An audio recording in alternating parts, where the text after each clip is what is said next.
हमारे कई दूसरे धार्मिक संस्थान इस तरह के इंस्टीट्यूट चला भी रहे हैं, कई संकल्पों पर काम कर रहे हैं। हमारे प्राइवेट सेक्टर पीपीपी मॉडल के साथ साथ स्पिरिचुअल प्राइवेट पार्टनरशिप की वो भी आगे बढ़ा सकते हैं। ऐसी संस्थाओं का संसाधन उपलब्ध करवाकर उनकी मदद कर सकते हैं। साथियों, समाज के हर वर्ग, हर संस्था, हर सेक्टर के प्रयास का नतीजा होता है, ये हमने कोरोना के इस काल में भी देखा है। इसमें भी जो स्पिरिचुअल प्राइवेट पार्टनरशिप रही है, आज उसका मैं विशेष रूप से जिक्र करूंगा। आप सभी को ध्यान होगा कि जब भारत ने अपनी वैक्सीन बनाई थी तो कुछ लोगों ने किस तरह का दुष्प्रचार करने की कोशिश की थी। इस दुष्प्रचार की वजह से समाज में कई तरह की अफवाहें फैलने लगी।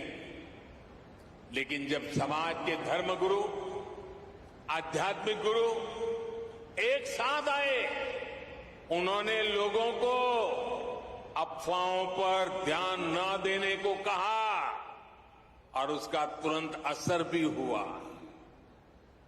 भारत को उस तरह की वैक्सीन हेसिटेंसी का सामना नहीं करना पड़ा जैसा अन्य देशों को देखने को मिला।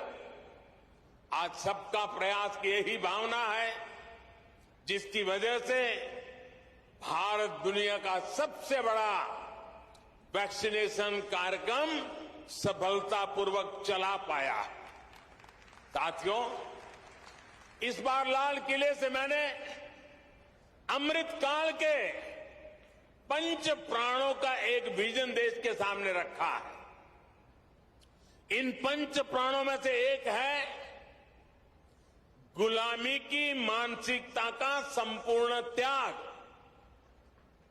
इसकी इस समय देश में खूब चर्चा भी हो रही है। इस मानसिकता का जब हम त्याग करते हैं तो हमारे कार्यों की दिशा भी बदल जाती है। यही बदलाव आज देश के हेल्थ केयर सिस्टम में भी दिखाई दे रहा है। अब हम अपने पारंपरिक ज्ञान और अनुभवों पर भी भरोसा कर रहे हैं, उनका लाभ विश्व तक पहुंचा रहे हैं। हमारा आयुर्वेद, हमारा योग आज एक विश्वसनीय चिकित्सा पद्धति बन चुका है। भारत के इस प्रस्ताव पर अगले वर्ष पूरा विश्व इंटरनेशनल मिलेट ईयर मनाने जा रहा है। मोटा धान, मेरी अपेक्षा रहेगी कि आप सभी इस अभियान को भी इसी तरह आगे बढ़ाते रहें, अपनी ऊर्जा देते रहें। साथियों, स्वास्थ्य से जुड़ी सेवाओं का दायरा केवल अस्पतालों, दवाओं और इलाज तक ही सीमित नहीं होता है।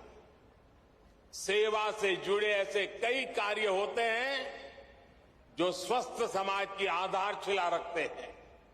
उदाहरण के लिए, स्वच्छ और शुद्ध पानी तक सामान्य से सामान्य नागरिक की पहुंच, ये भी ऐसा ही महत्वपूर्ण विषय है। हमारे देश में कितनी ही बीमारियां केवल प्रदूषित पानी से ही पैदा होती रही है। इसलिए देश ने 3 साल पहले जल जीवन मिशन जैसे देशव्यापी अभियान की शुरुआत की थी। इन 3 वर्षों में देश के 7 करोड़ नए ग्रामीण परिवारों को पाइप से पानी पहुंचाया जा चुका है। विशेष रूप से इस अभियान में हरियाणा सरकार ने भी प्रभावी कार्य किया है। मैं उसका भी विशेष रूप से जिक्र करना चाहता हूं। हरियाणा आज देश के उन अग्रणी राज्यों में है जहां घर घर पाइप से पानी की सुविधा से जुड़ चुका है। इसी तरह बेटी बचाओ बेटी पढ़ाओ में भी हरियाणा के लोगों ने बेहतरीन काम किया। फिटनेस और खेल ये विषय तो हरियाणा की रगों में है, उसका हरियाणा की मिट्टी में है, यहां के संस्कारों में है। और तभी तो यहां के युवा खेल के मैदान में तिरंगे की शान बढ़ा रहे हैं। इसी गति से हमें देश के दूसरे राज्यों में भी कम समय में बड़े परिणाम हासिल करने हैं। हमारे सामाजिक संगठन इसमें बहुत बड़ा योगदान दे सकते हैं।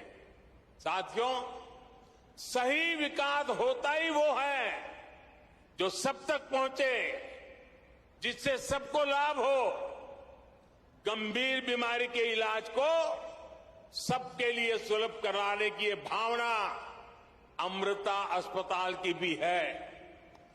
मुझे विश्वास है कि सेवा भाव का आपका ये अमृत संकल्प हरियाणा के, दिल्ली एनसीआर के लाखों परिवारों को आयुष्मान बनाएगा। एक बार फिर पूज्य अम्मा के श्री चरणों में प्रणाम करते हुए, आप सबका हृदय से अभिनंदन करते हुए अनेक अनेक शुभकामनाएं। बहुत बहुत धन्यवाद।